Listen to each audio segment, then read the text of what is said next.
What are you doing? I'm trying to drive you to the stove. Driving Miss Daisy, 9 nominations.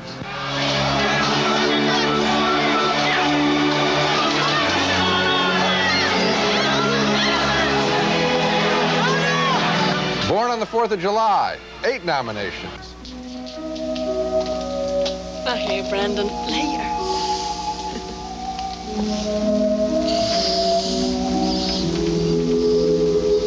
My Left Foot, 5 nominations. Those are the 3 leading films this year in the major Oscar categories. And this is our special annual show on Academy Award surprises, those nominations and exclusions that delight and anger us. I'm Gene Siskel of the Chicago Tribune. And I'm Roger Ebert of the Chicago Sun-Times. Let's start this show on the Academy Award surprises right at the top with the nominees for Best Picture.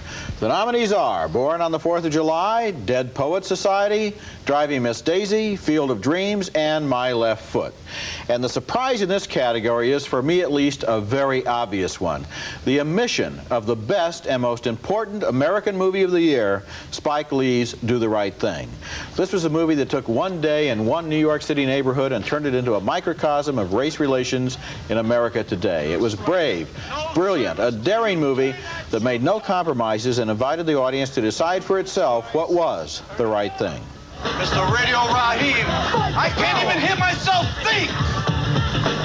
You are disturbing me! You are disturbing my customers! It is so clear in my mind that Do the Right Thing was the year's best film that I'm a little stunned that the Academy didn't nominate it, nor did they nominate Spike Lee for Best Director. He did get a screenplay nomination. But maybe I'm not all that surprised. The movie was, after all, a story of the events leading up to a race riot. It was the most painful and honest film I've ever seen about how such a tragedy can develop step by step, and maybe the Academy was turned off by the subject matter. Maybe it was just too abrasive for them. I think it's too hot to handle for a lot of people. They didn't even check it out. Cassettes were sent, I think, to the entire membership, but the membership is older, it's white, and they didn't embrace this film, which was clearly way out ahead the best film of the year as far as I was concerned. I want to tell you, they prefer race when it's dealt with at a distance, in glory, 100 years ago. Or Driving Miss Daisy.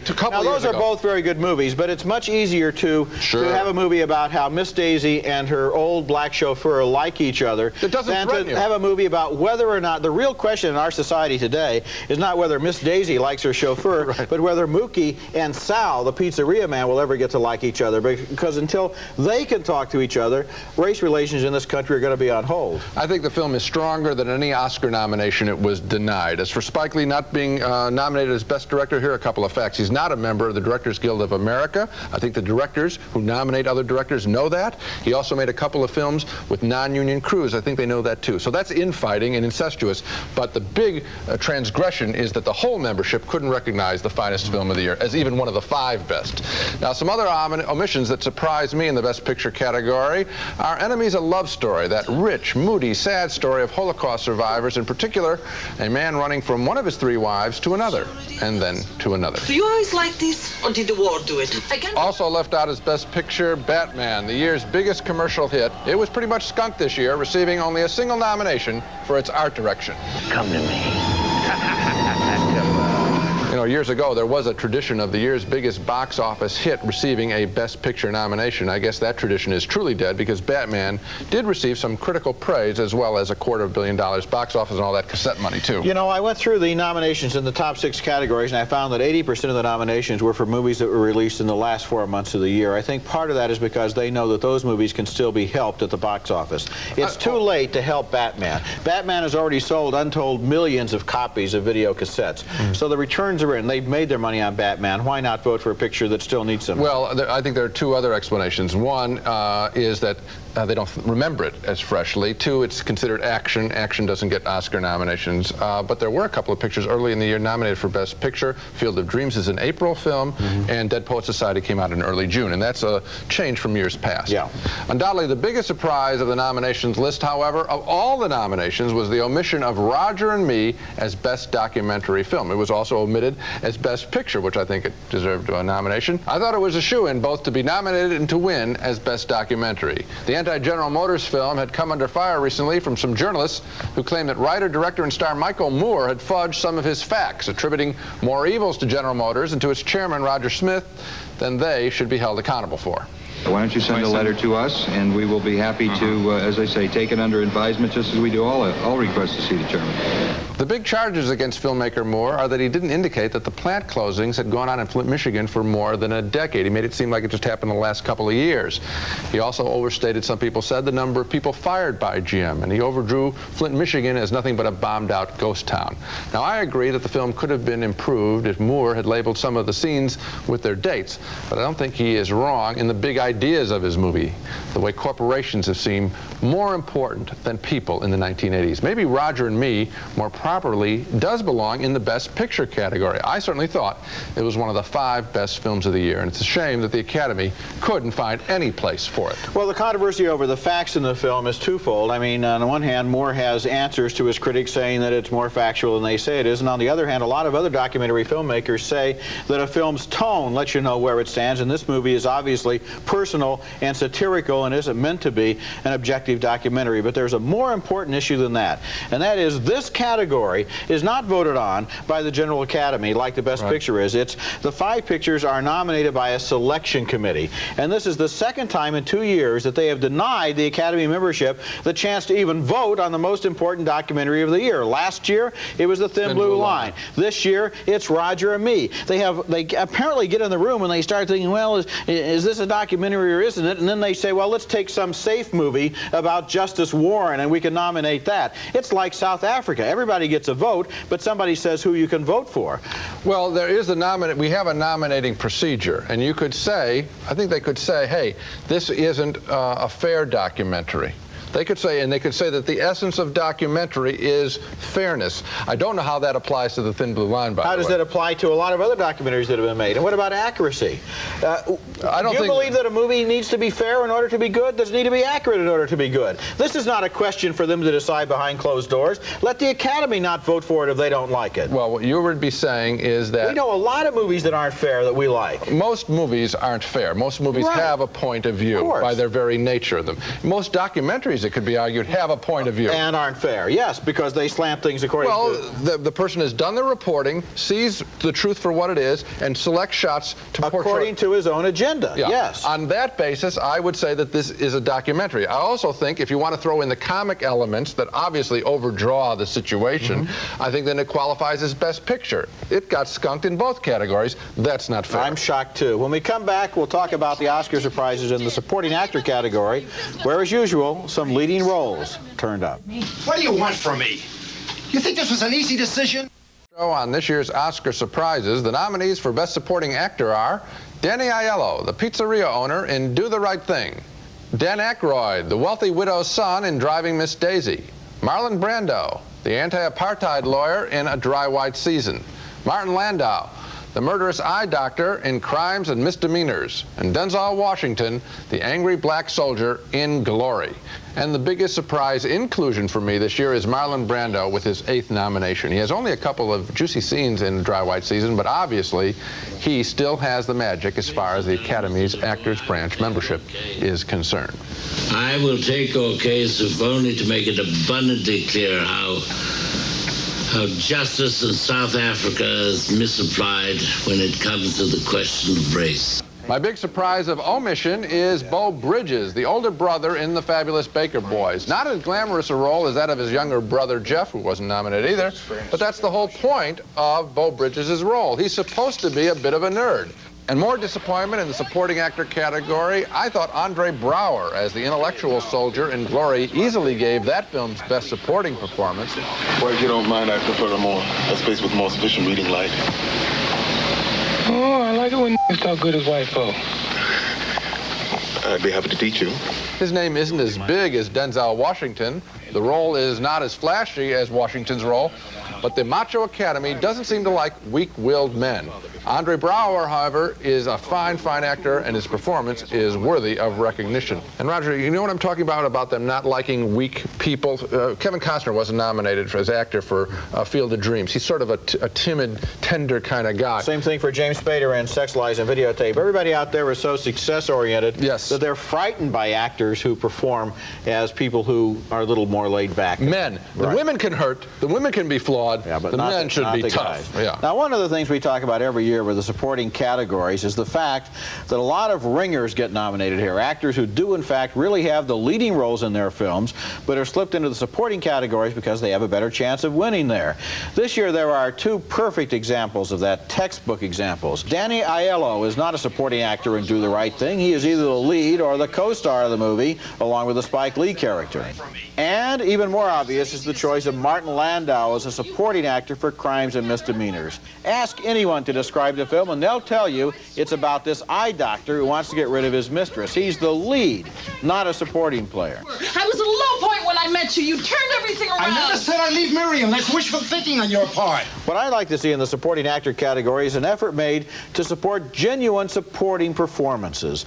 And a good example of that would be Joe Pesci's wonderful work in Lethal Weapon 2, where he does have a supporting role, a great one, and it brings a real freshness to the formula from the first Lethal Weapon movie. Or for that matter, you like to see Brando nominated. So did I. That's a supporting performance. He comes into the movie, he does his thing, he leaves. He's not the lead. Well, the problem with putting Aiello in this category, and it's done so the studios can more easily get a nomination for their picture, or Landau, and they do this through advertising, and they plant in the actor's branch mind that this is what they should be considered supporting. Right. And it's what's so insane is that it's the actors. They can't believe that Danny Aiello is a supporting role. That's the lead role in the film. What's so unfair is that by nominating Aiello and Landau in this category is you literally steal a slot from a genuine role. That's right. Next category, which is supporting actress. The nominees are Brenda Fricker, the supportive mother of the handicapped artist in My Left Foot, Angelica Houston and Lena Olin, both nominated as two of Ron Silver's three wives in Enemies, A Love Story. Julia Roberts, the diabetic daughter in Steel Magnolias, and Diane Wiest as a struggling divorced mother in Parenthood. And here I suppose the positive surprise is the nomination of Brenda Fricker, who was so important to the success of My Left Foot as the mother in a Dublin slum who never loses faith that her severely handicapped son is not retarded, that somewhere inside his crippled body, his mind is well and free. Where are you going, buddy? What do you think? This man deserves a jar. And that's the definition of a supporting performance, because without us understanding exactly what kind of a household he came from, we'd have no way of understanding who Christy Brown was. And so his mother is crucial to the success of that film. That's the distinctive quality of the film, is that we get a lot of scenes in the home. And those are not glamorous scenes. There's nothing glamorous about four people sleeping in the same bed. But the distinguishing quality of My Left Foot is that it is home-centered, and that's where the real work is done in life and in the film. I was surprised that Laura St. Giacomo wasn't nominated for her role as the devious, sexy sister in Sex, Lies, and Videotape. She made a richer character than I think was even written for her. I'd also like to recognize the work of Margaret Sophie Stein, the one wife of the three in Enemies, A Love Story, who wasn't nominated in this category. It was just as good a performance as the others in this film. I was an innocent girl. I came to him a virgin.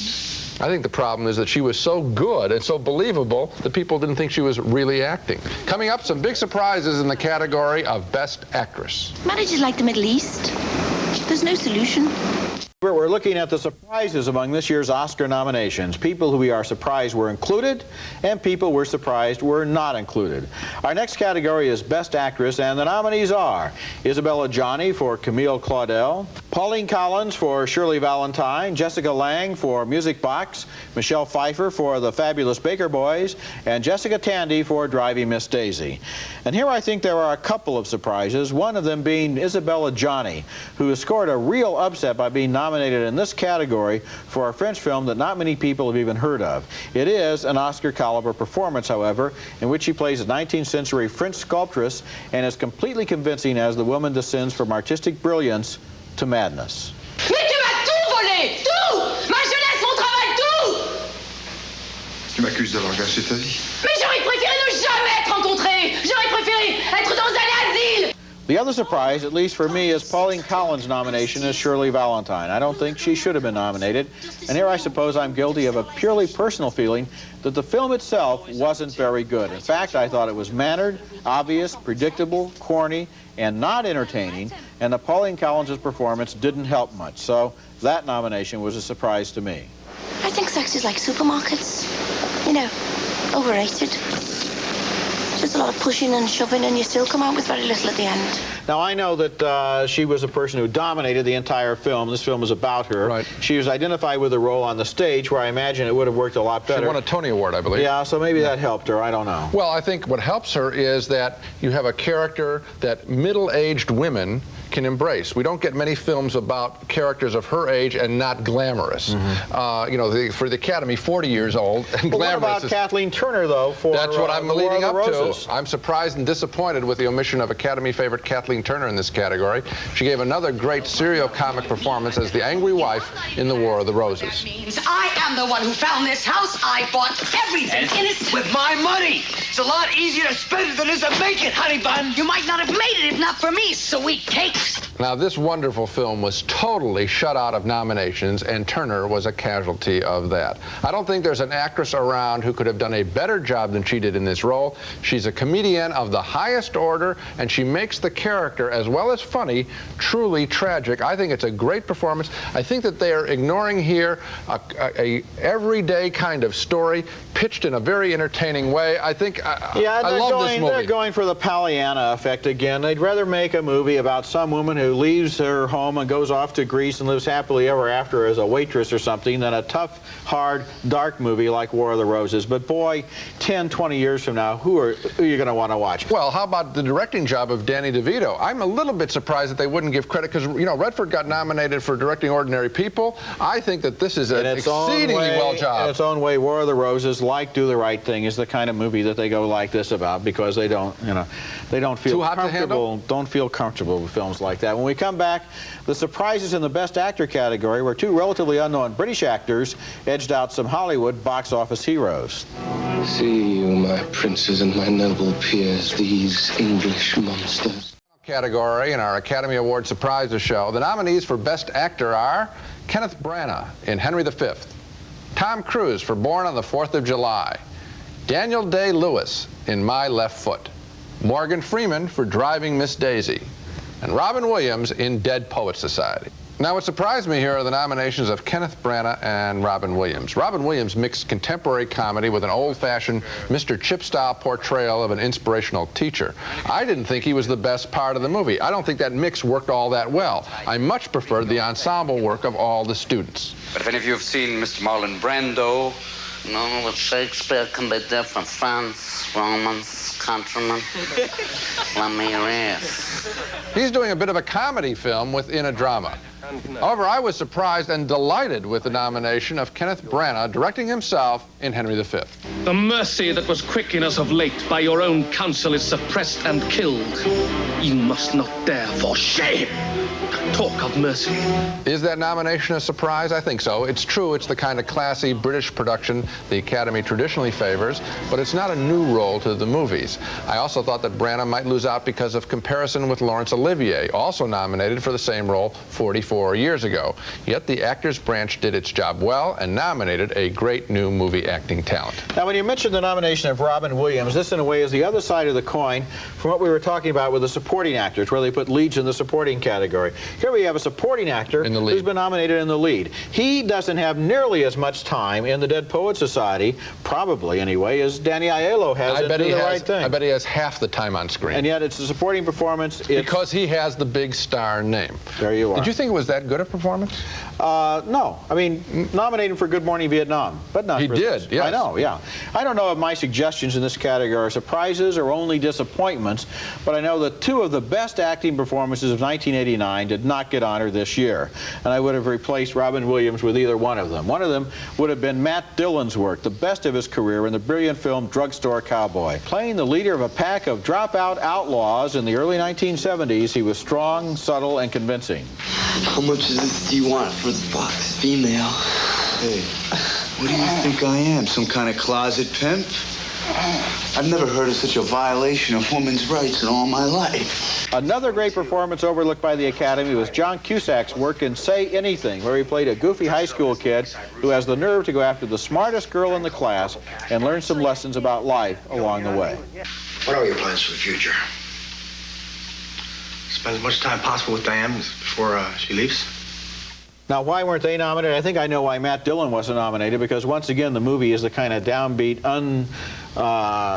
heroic, seamy kind of material that the Academy is a little bit reluctant to they want to keep it at a 10-foot Well, distance. if it isn't an avowedly an upbeat, entertaining anti-drug film, then they're not going to go anywhere near the subject of drugs. I'll tell you, the big headlines for me, though, go right back to the top of our show. Do the Right Thing and Roger and Me.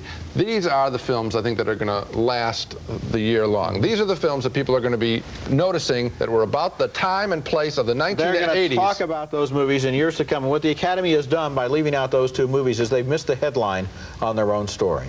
Good point. And that's it for this week. Next week, we'll be back with reviews of new movies, including Revenge, starring Anthony Quinn and Kevin Costner fighting over Anthony Quinn's sultry wife. And Where the Heart Is, a comedy about rich kids trying to fend for themselves in a Brooklyn slum. That's next week, and until then, the balcony is closed.